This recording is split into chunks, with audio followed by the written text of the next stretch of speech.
Hello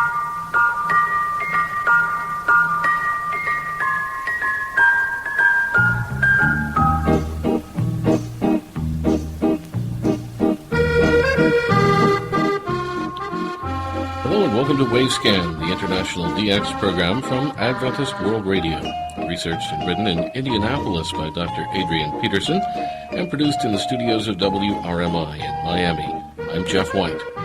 Today on Wavescan, Focus on Africa, the BBC East Mediterranean Relay Station Cyprus, Part 3. Our Ancient DX report for 1903, and our monthly report from the Philippines.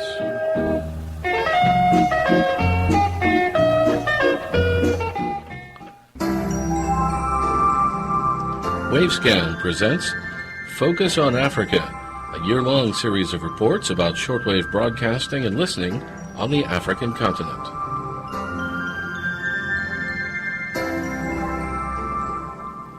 And today, part 3 of our report on the BBC East Mediterranean Relay Station in Cyprus. It was during the year 1951 that consideration was given to the possibility of cooperation between the BBC in London and the Sharq Al-Adna radio station, which by this time was now nicely established on the island of Cyprus after its transfer from Jaffa in Palestine. The studios were located at Polimedia in the northwest area of suburban Limassol, and the transmitter base was located at Zigi on the south coast of Cyprus, some 20 miles east of Limassol. However, it was another 5 years before the station actually began to carry a regular relay of BBC programming. In another move, on July 11th, 1956, there was an official call for the establishment of a high-power medium-wave relay station for the BBC on the Sharq Al-Adna site at Zigi. However, with the sudden eruption of military conflict against Egypt over the Suez Canal 3 months later, on October 29th, 1956, England moved rapidly. At 11:30 a.m. the next day, October 30th, the British Foreign Office notified the BBC that they would take over the Sharq Al-Adna station at 3 p.m. and that the name would be changed to the Voice of Britain. Arab-speaking announcers loaded with suitable music and programming information were flown in from England, and listeners heard the new call from the old station, the Voice of Britain. Shortly afterwards, the station was carrying a regular relay from the BBC London with 4 3/4 hours of daily programming in the Arabic language. After the brief Suez crisis, attempts were made to sell the station or to make it profitable with advertising as a commercial operation, but without success. Then on February 6th of the next year, 1957, an announcement in the House of Lords, Parliament London, informed the British public that the government had bought the Sharq Al-Adna radio station, though in reality the British government already owned the facility. Thus it was that Sharq Al-Adna, the Voice of Britain, was turned over to the BBC as an official relay station on March 31st, 1957, and the entire facility was renamed the BBC East Mediterranean Relay Station. At the time, this broadcasting station was on the air at the following 2 locations. The Zigi transmitter station had one medium-wave transmitter at 7.5 kilowatts on 635 kilohertz. And on shortwave, they had 4 7.5 kilowatt and 2 20-kilowatt transmitters. And the Ladies' Mile transmitter station was on medium wave with one 100-kilowatt transmitter on the frequency of 638 kilohertz. Under the BBC, this radio broadcasting station underwent tremendous development over a period of time until it became one of the world's largest international relay stations. Ownership was held by DWS, the Diplomatic Wireless Service. Almost immediately after its acquisition, work began on enlarging the station, and in 1961, a 100-kilowatt Marconi BD-253 was installed. Then, 2 years later, 4 more Marconis of the same model at 100 kilowatts were installed. 20 years later, a remodeling program was undertaken with an extension to the main transmitter hall, and 4 new Marconi transmitters were installed. These units were identified as model number B6124, rated at 300 kilowatts. 2 of these were originally intended for installation at the Orfordness medium wave station in England, but they were modified for usage at 250 kilowatts and taken to Cyprus instead. Around this time, the BBC implemented satellite delivery as the program feed for the Cyprus transmitters, and by the end of the summer of 1983, all of the earlier low-power transmitters were replaced by the high-power units.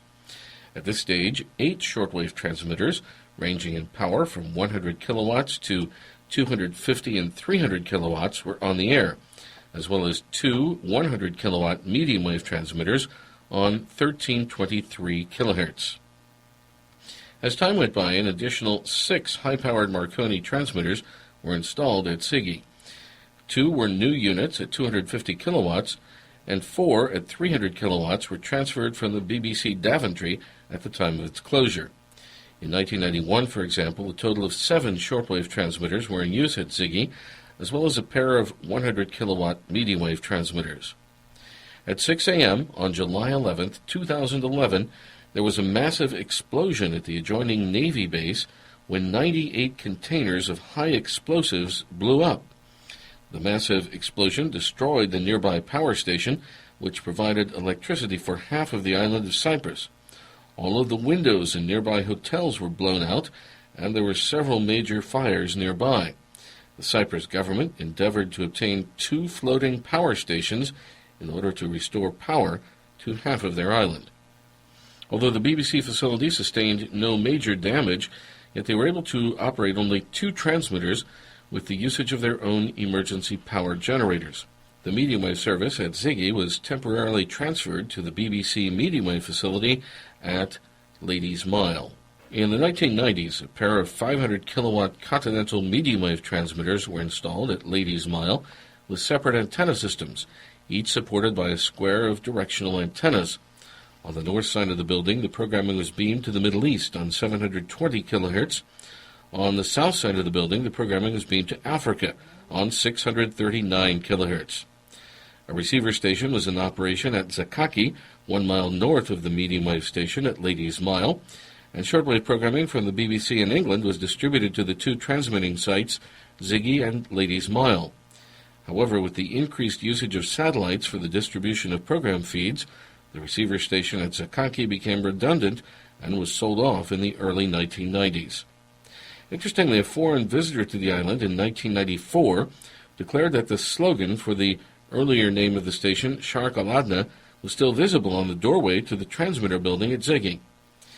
Just 2 weeks back, at the end of April, the shortwave facility of the BBC East Mediterranean Relay Station at Ziggy on the island of Cyprus was closed, though the medium-wave station at Ladies Mile will continue in operation with reduced programming in English and Arabic.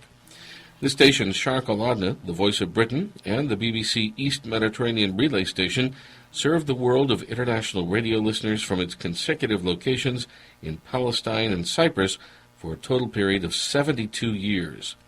But it is now gone, and apparently gone forever.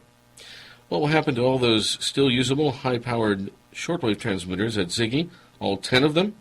Only time will tell, but those of you who hold their QSL cards, depicting the map of Cyprus with an inset showing the antenna systems, now hold an important reminder of one of the world's most massive shortwave stations ever constructed.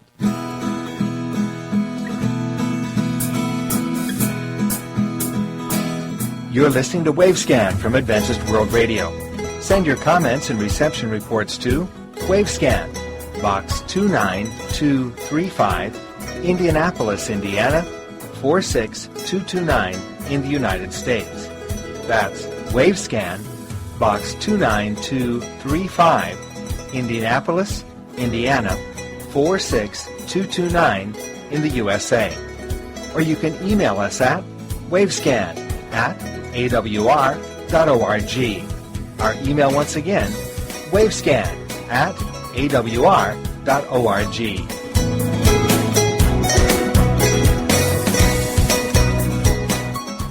Next on Wavescan, let's go to Salahuddin Dalar in Bangladesh.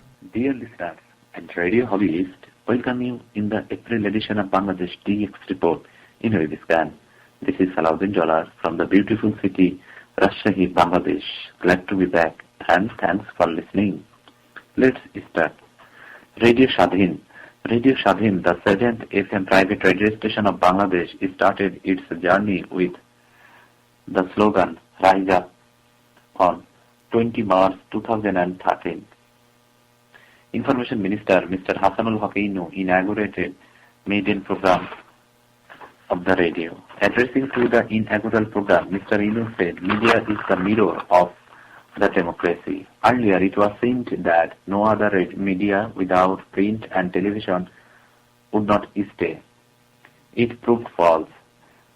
He also said that FM radio has become more popular day by day. Now audience can listen the program of Radio Shadhin at 92.4 FM in Bangladesh and surrounding area of India. Now the receiving log of different radio stations. 28 March 2210 to 2220 UTC. Radio Taiwan in Japanese on 11605 kHz. The SI code was 233.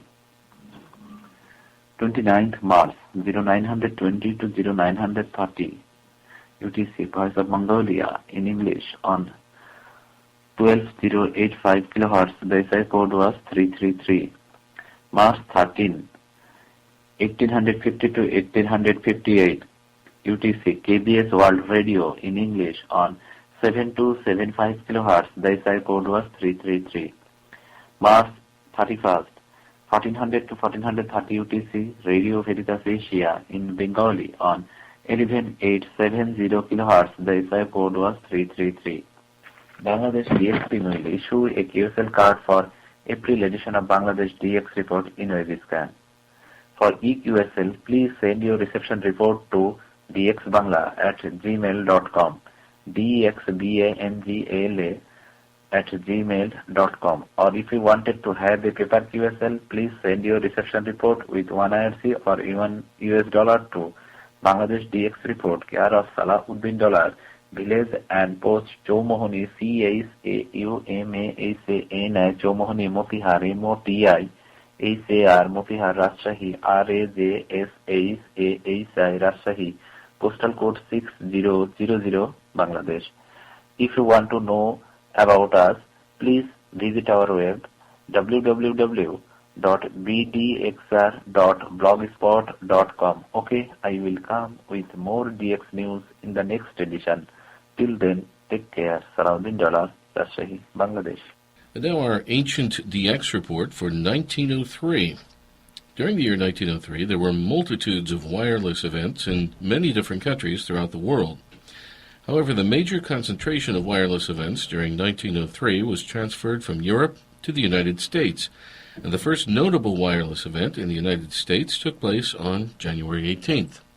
On that date, the new Marconi station at South Wellfleet transmitted a Morse code message of greeting from President Theodore Roosevelt to His Majesty King Edward VII in England. This was the first official wireless message across the Atlantic from the United States to Europe.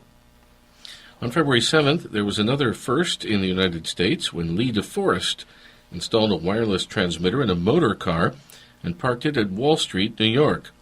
From this location, he transmitted financial news in Morse code to the nearby office of the Dow Jones Company. There was another first in the United States, and this event occurred on a small tourist island just off the California coast. On March 25th, the first issue of a daily newspaper, aptly named The Wireless, was printed at Avalon on Santa Catalina Island. This newspaper was a subsidiary of the Los Angeles Times, and all of the news was transmitted across the intervening 33 miles in Morse code. Each issue of the daily wireless newspaper on Catalina Island cost just 3 cents.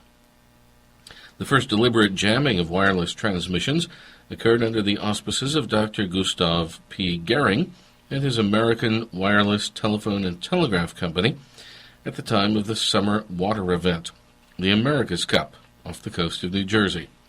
Gehring installed a powerful wireless station near the coastal settlement of Galilee in New Jersey and successfully jammed the news transmissions in Morse code coming from observer boats running with the race boats. The United States Navy obtained a large number of wireless sets from 19 different wireless manufacturing companies in Europe and the United States and tested them on board 2 Navy vessels, the Topeka and the Prairie. They declared that the best equipment was provided by the Slaby Arco Company in Berlin, with which they achieved a distance of 65 miles. In California, young Francis McCarty and his brother made successful voice transmissions from Mount Olympus to their suburban home at the corner of Gough and Grove Streets in Los Angeles, a distance of 2 miles. Protestant pastor Richard Bell made wireless transmissions between San Francisco and San Jose, a distance of nearly 50 miles. News reports of the 1903 Canada Cup yacht race on Lake Ontario were morsed from the steamer Niagara for publication in the Toronto Star, and wireless experiments were conducted in Mexico with the usage of imported equipment from Germany and France. Up in Alaska, the Army established a network of 9 wireless stations throughout the territory, and each station was allocated a 2-letter call sign beginning with the letter F, such as, for example, FB, Fairbanks, FG, Fort Gibson, and FP, Petersburg. Down in Australia, another church pastor, Padre Joseph Slattery, at Stanislaus College in Bathurst, made successful wireless transmissions from the school tower. Beginning on April 9th, the Navy conducted successful wireless tests between the ships Gayunda and Paluma, and also with the shore in Brisbane, at distances up to 37 miles. The Japanese naval flagship, equipped with Marconi wireless, made a courtesy call at Port Adelaide in South Australia. Over in New Zealand, young Joe Pasmore in Dunedin sent wireless messages over a distance of 8 miles, and the New Zealand government enacted the world's first wireless legislation, effectively banning the experimentation of wireless by unlicensed personnel. Interested experimenters in continental Europe took the opportunity during the year 1903 to obtain and build wireless equipment, and stations were noted on air in several different countries, including Austria, Denmark, Germany, Italy, Spain, and Sweden. In Austria, they were making comparisons between French and German equipment. In Denmark, Valdemar Poulsen achieved 150 miles on 100 kilohertz. In Germany, Kaiser Wilhelm called the world's first international telegraphic conference in Berlin. In Italy, they recommended the usage of SSSDDD as the distress signal in Morse code. In Spain, they preferred to use Spanish Cervera equipment rather than French or German. In Sweden, they were using German Telefunken equipment.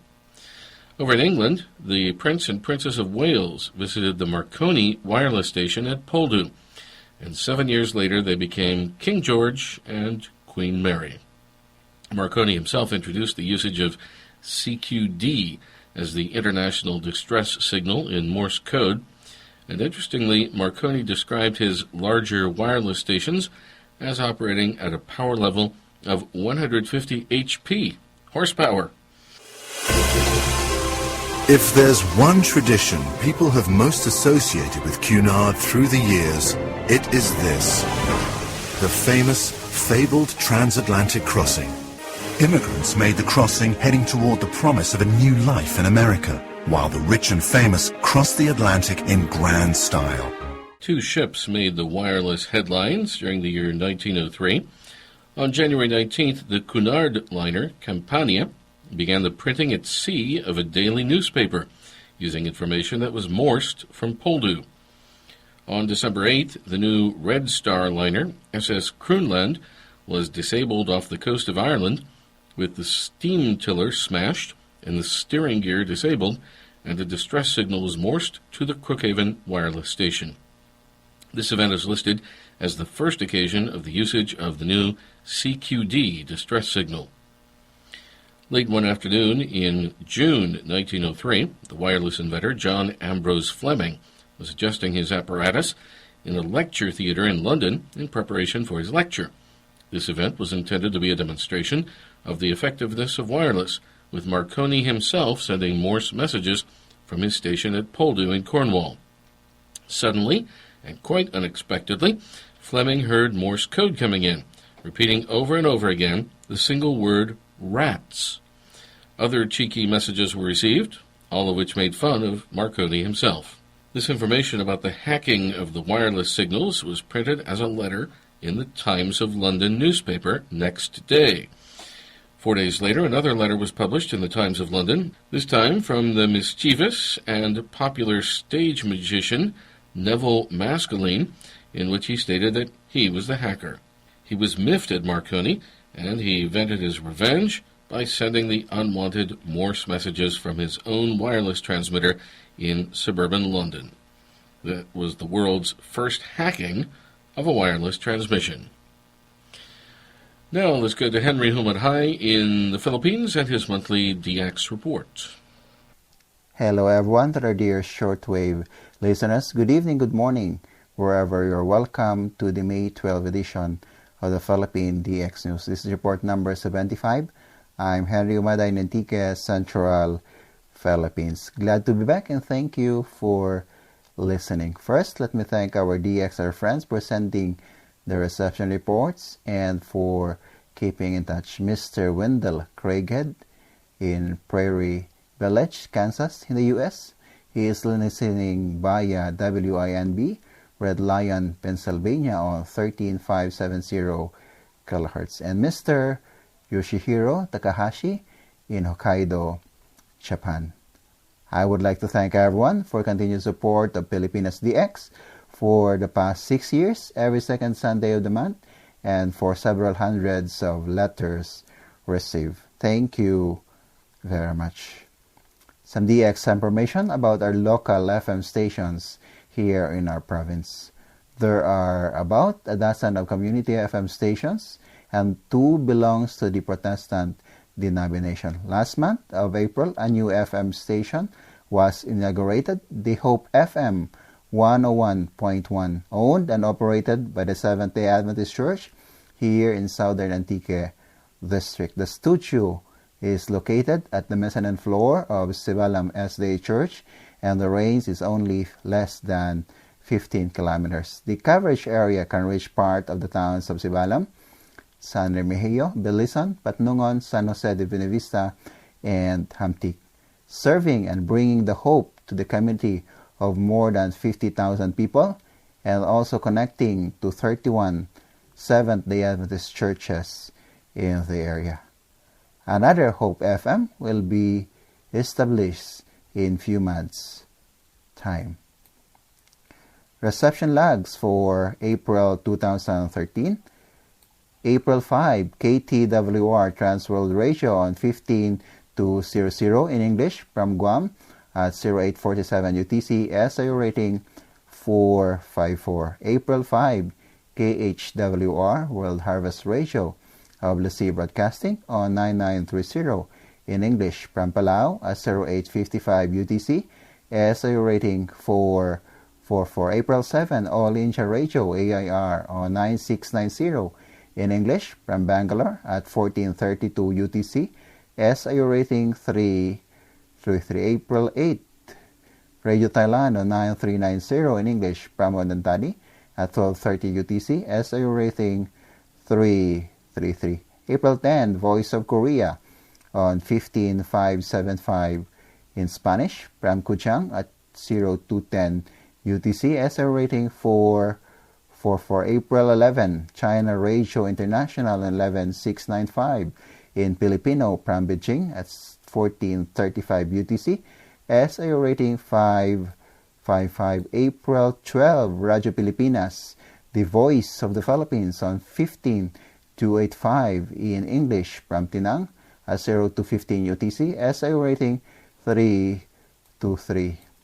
April 14, Islamic Republic of Iran Broadcasting, RIIB on 13780 from Kamalabad in English at 1549 UTC, SIO rating 444. And April 20, Radio Habana, Cuba on 13780 in Spanish from La Habana at 1450 UTC, SIO rating 333.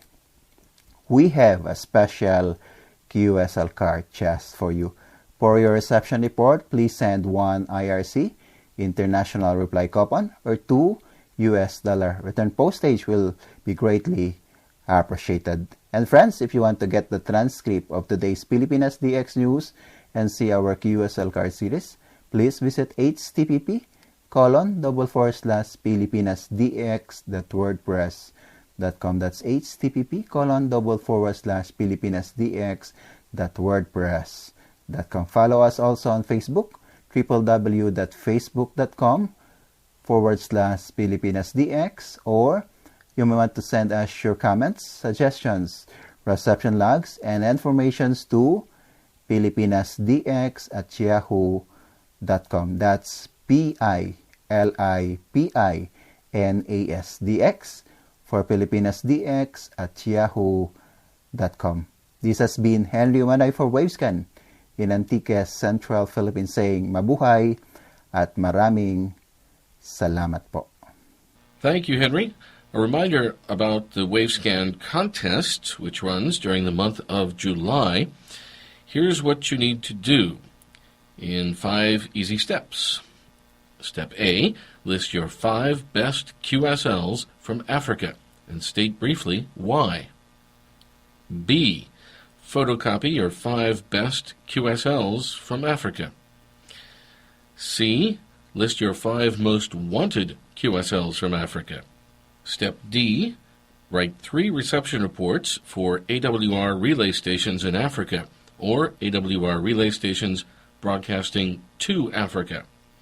And finally, Step E, send 3 radio-related postcards if you can. The address, the Wavescan address, we'll give you in just a moment.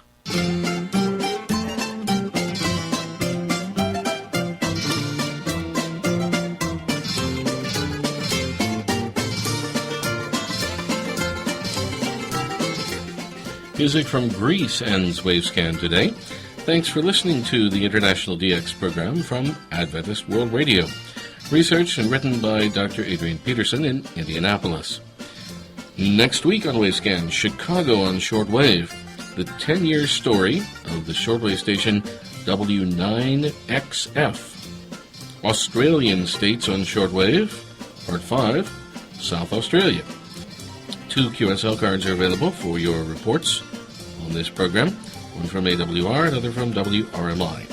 The address is Wavescan, Box 29235, Indianapolis, Indiana, 46229, USA. It's Wavescan, Box 29235, Indianapolis, Indiana, 46229, USA. And, of course, that's the address to send your contest entries to as well. If you'd like to communicate with us with any comments or suggestions on the program, our Wavescan email address is wavescan@awr.org. That's wavescan@awr.org. I'm Jeff White at WRMI in Miami. Till next week, good listening, everyone.